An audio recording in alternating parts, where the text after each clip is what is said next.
Welcome to the GRE test prep program brought to you by TrboTest. We are currently on the verbal reasoning section. We are on the reading comprehension with specific focus on the critical reasoning question types. As you already know, I am your instructor, Professor Konstantine. We have a lot of material to cover, so let's just go ahead and get right into it. Critical reasoning question types. In the last video, we talked about critical reasoning, what it is and how it works. Now we're going to look at the various question types that they can test for. And remember that these critical reasoning questions are interwoven throughout the reading comprehension section. So it will help you to know both. All right. Reasoning questions are generally identified by their phrasing, things like, in the argument given, the boldface statement played which of the following roles? Or which of the following best describes the function of a boldface statement in the argument above? Or the argument above is structured to lead to which of the following conclusions? These are reasoning questions. Once we see those types of words, we know we're looking at reasoning questions. As far as assumption questions are generally phrased with the argument above assumes which of the following. The argument above relies on which of the following. The argument above, the author's argument, presupposes which of the following. Okay. When we get into strengthening questions, you're going to see things that tell you to strengthen the question because the author has taken some leap in their assumption, which you've already learned is very often. So strengthening questions will instruct you to make the argument stronger. You are required to identify answer choices that will best support the assumption. Remember, there could be more than one, but you have to find the best one. The strengthened questions are phrased as follows. Which one of the following, if true, would most strengthen the argument? Which one of the following, if true, would most support the author's argument? Or supporters of the argument would most likely cite which of the following pieces of additional information or evidence? All right, here's a strengthened question. Several companies have recently switched, at least partially, from memos written by hand on printed paper to memos written on a computer and sent electronically with no use of paper at all. Therefore, less printed paper will be used as a result of these changes than would have been used if these companies had continued to use handwritten memos. Okay? The question here asks us, which of the following, if true, most strengthened the argument above? So we need to determine what the argument above is. Well, the argument above is based on the conclusion. Less printed paper will be used as a result of these changes. All right, so that's what the author is arguing. The evidence they base it on is that people are switching from paper that was printed with memos on it to not using the paper at all and doing everything electronically. All right. The conclusion, of course, we don't have to worry about, but the conclusion is that everybody's going to switch, and when they do, they won't use more paper. Whoever does switch won't go back to using paper for something else. All these are variables of an assumption. What we need to do is find the answer out of these five that strengthens the author's argument. So let's look at A. Many of the companies that have switched to electronic memos have increased the number of memos sent. Great statement, but it doesn't make any difference as to how much paper we use. All right. More printer paper was used to create manuals for the use of electronic memos than was used to write handwritten notes. In this case, it goes the opposite. It doesn't strengthen, it weakens. So that can't be the right answer. C says companies that use more printer paper were more likely to switch to electronic memos than companies that use less printer paper. Again, that's great, but that doesn't address the issue we're dealing with. It doesn't strengthen the author's position. D, some of the industries that have switched at least partially electronic memo still primarily use printed paper for other operations. Again, this goes in the opposite direction. It doesn't support or strengthen that people will use less paper. So we know that the answer is E, but let's look at E. The amount of printed paper needed to explain the electronic memos is less than the amount that would have been used for handwritten memos. So obviously, E is the correct answer. All right, let's look at the next one. This is a weakening question. They want you to weaken the question. It says weakened questions will instruct you to attack the argument. You are required to identify answer choices that will best weaken the assumption. When weakened questions, the weakened questions are phrased as follows. Which one of the following, if true, would most weaken the argument? Which one of the following, if true, casts the most doubt on the argument above? Or which one of the following, if true, would most undermine the author's agreement? So let's look at an example of a weakened question. Psychologists have just completed an extensive study of recently divorced parents in order to determine which factors contribute most to dissolution of the marriage. The researchers found that in a great majority of the cases of failed marriages, the couples ate on average fewer than 10 meals per week with each other. From this data, the psychologists have determined that a failure to spend time together during mealtimes is a major factor leading to divorce.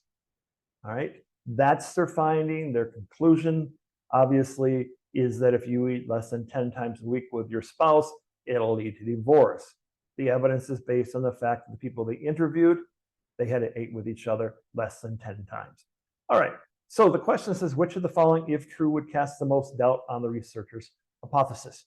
All right, we know what the hypothesis is. The hypothesis says simply, hey, listen, if you don't eat together more than 10 times during a week, you're going to get divorced.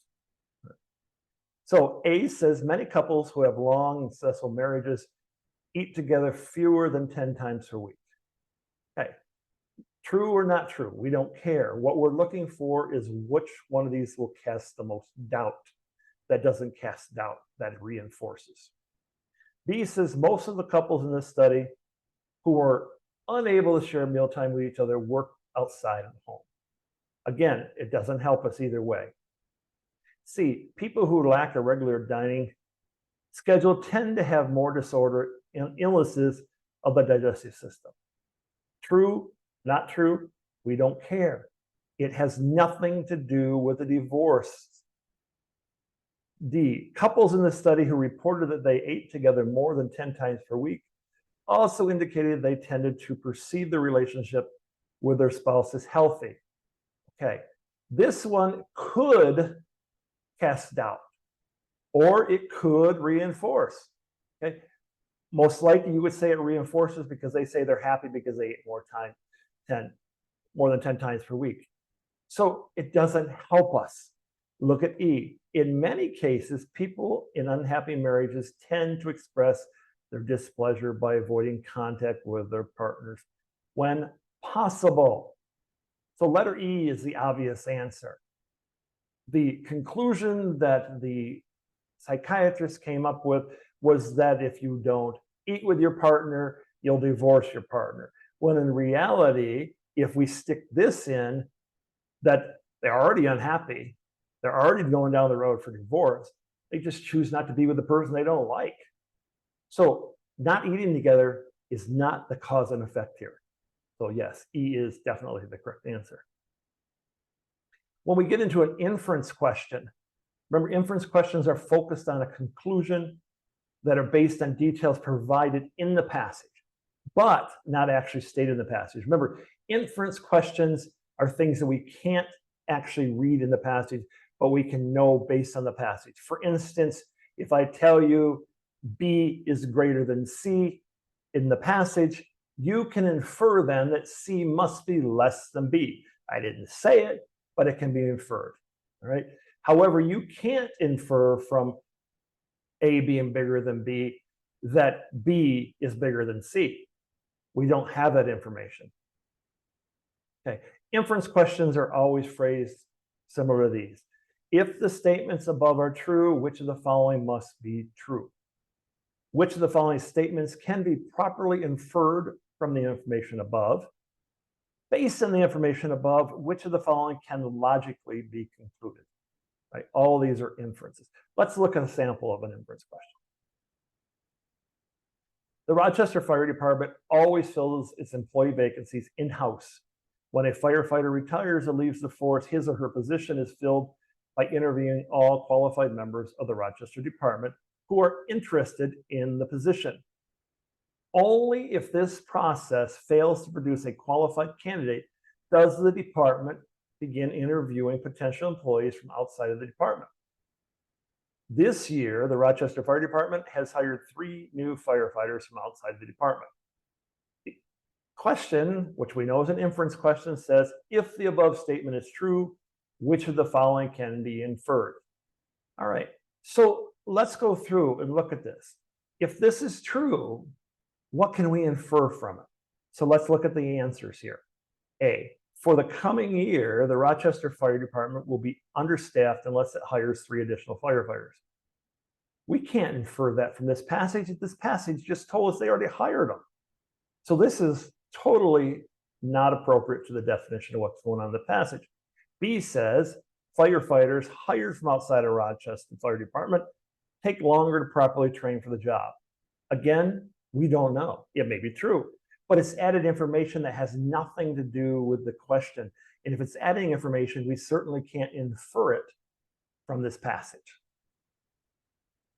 C says, at the time of the vacancies in the Rochester Fire Department, either there was no qualified in-house candidates or no qualified in-house candidates were interested in the open positions. All right, that we can infer from this passage. The reason we can infer it is because it tells us that the first thing they do is they interview people within their department who are already qualified, and they find out they're interested in the position. Okay, only after they've done that do they go outside. So if they've already gone outside and hired 3 people, we can infer that no one working there was interested in the open position. All right. That was qualified. Keep that in mind. We can infer that no one who was qualified was actually interested. There might have been many people who were interested that weren't qualified. D, of course, we know C is right. D, the 3 firefighters who left the department had jobs from which no other member of the Rochester Fire Department were qualified to fill. Could be true, but it doesn't matter because, again, that's information that's not part of the passage, so we can't infer that. And E says the 3 new firefighters are the first new employees hired by the Rochester Fire Department. Again, it might even be true, but it's not part of what we're looking at, so it has nothing to do with our inference from what's in the passage. Critical reasoning also has a question type called resolve and explain. And what that means is they're given 2 different conflicting points of view or 2 different conflicting statements. And you have to make them work together. You have to explain away the conflict. And so it says resolve and explain questions are questions that are required to resolve or explain a set of facts that seemingly contradict each other. Resolve and explain questions are phrased as follows. Which of the following choices would best describe the situation presented above? Which of the following, if true, would best resolve the discrepancies above? And which of the following, if true, best reconciles the seemingly paradox above? So let's look at a resolve, explain question. Over the past 10 years, the emergence of digital file sharing technology has threatened the traditional market for entire music albums. Internet users are now able to download single songs from their favorite artists, enabling them to acquire the songs they desire without having to purchase the entire album.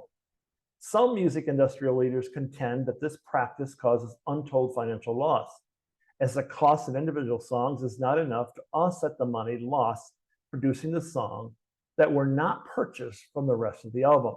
However, consumer groups report that there has been an increase in the sale of entire music albums.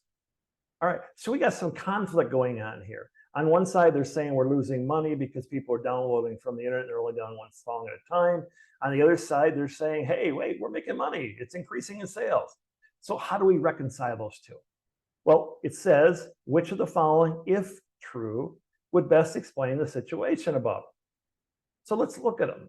A, some consumers have illegally downloaded songs from the internet, have been sued by major record companies. True statement, but that doesn't reconcile the difference between no sales because people are downloading singles to the increase of sales. We have to reconcile those 2 things. So A is out. Research indicates that persons who engage in file sharing or song downloading are usually only casual music fans. It could be true, but once again, it doesn't help us reconcile, so we can throw B out. C says the music industry is developing new technology to help prevent users from illegally downloading songs. Nice, but it doesn't resolve how we have these two conflicting points in this passage. D says music artists tend to release more material on an average today than they did 10 years ago. Absolutely nothing to do with the passage. We don't care how much they release or how little they release. The question is, how can they say they're losing money and their sales are going up? So E must be the right answer because it's the only one left. It says entire music albums released now often include bonus features that are appealing to fans, such as interviews with the band and music videos. They are not available unless the entire album is purchased. So if this is true, if it's true, it would explain the situation. So E has to be the correct answer. All right, let's look at another one. Archaeologists found that the ruins of the Mayan city they named X near the site of another Mayan city that is known to have been destroyed by a major earthquake in 950 CE. The archaeologists hypothesized that the same earthquake destroyed both cities. The question says, all the following, if true, would strengthen the archaeologists' hypothesis, except. So the except changes everything. Without that, we're looking for an answer that supports what they're saying, that these both happen to be destroyed by an earthquake. But the word except tells us we're looking for something that sets these cities apart, that this hypothesis they're both destroyed by an earthquake is wrong. So let's look at the answer choices. The Mayans built all their cities primarily of masonry, which provides little stability in case of earth tremors. Well, that actually supports it. So we know that that's not the answer we're looking for. Records of another society that came to control the region in approximately 1000 CE contain no records of either city. Okay, that may be true, but it supports the claim. It supports their belief that the earthquake destroyed both cities. It doesn't create the exception. C, city X does not lie on a fault line, as the neighboring city does. Well, if it's not on a fault line, then the probability that it was destroyed by an earthquake and the exact same earthquake becomes the exception. It's slim to none. Something else created the destruction. So this would be our exception, C. D says archaeologists found no inscription written after 950 CE in a city X, but many written before that date. Again, that just reinforces. In E says the pattern of collapsed buildings in city X is consistent with earthquake damage in other cities destroyed by an earthquake. Again, that reinforces the passage. We were looking for the exception to the passage. Now, keep in mind here that when we get to C and we found the correct answer on the test, don't keep reading because you're just wasting time. You've already found the answer. You know what you're looking for. You found it. Move on. Don't waste any more time. Here's another one. In the results of a long-term medical study, babies exposed to Mozart's music from the age of 4 weeks developed into young adults who were, on average, not only better performing scholastically, but also physically more apt than their young adults who had not been exposed to Mozart's music from an early age. Therefore, parents who wish to improve the strength and scholastic performance of their children should expose their infants to scholastic music from the age of 4 weeks. Which of the following, if true, best supports the argument above? All right, so here we're looking for something that supports this claim. The claim is obvious that if you're 4 weeks old, we need to listen to classical music, and as you grow up, you'll be scholastically and physically stronger. So let's see what we can find here. A, children who were exposed to Mozart starting at the age of 8 weeks also exhibited better scholastic performance as young adults. Okay, the answer here seems to be correct, except that it talks about 8 weeks. And the premise, the argument here is that it's at 4 weeks. So let's just put a mark and say A could be, but let's move on and see if we can find a better answer. B says high school students who study music tend to do better at math than those students who do not. Has nothing to do with babies listening to music. So we'll get rid of B. C says long-term medical studies are difficult to undertake and require large amounts of outside funding. absolutely nothing to do with listening to music long term. Okay, it already told us as a result of a long-term medical study. Okay, so we don't care how expensive it was. That means nothing to the passage. Get rid of it. D says when infants listen to Mozart music, it stimulates their brains and increases the rate of brain cell growth. Okay, that could be very true, but that's not what we're talking about here. So that's adding outside information that we don't have and we don't need. But E says babies who listen to classical music from composers like Mozart also tend to develop into young adults with greater strength and better scholastic performance than other adults. So E is just a restatement of what the passage has. So E has to be right.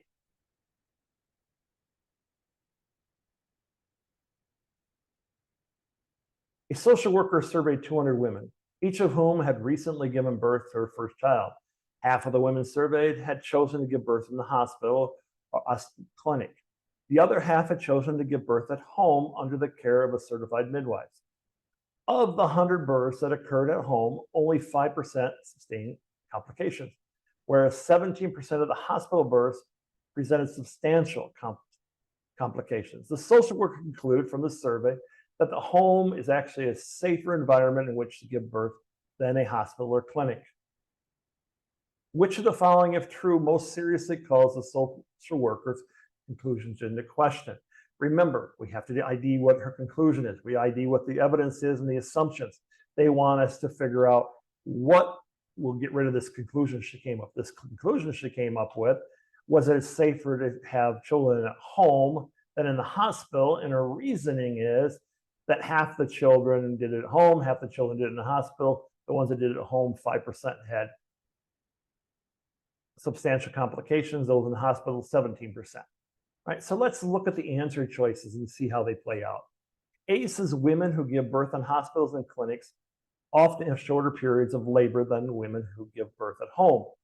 All right, A totally reinforces part of what she said in the sense that it talks about women in hospitals having shorter periods, but it doesn't address what we're talking about. And we're looking for something that calls it totally to question. This kind of does, but not quite. B says many obstetricians discourage patients from giving birth at home. All right, whether they encourage or discourage isn't the point of this passage. The point of this passage is it safer to have babies at home or not? Okay.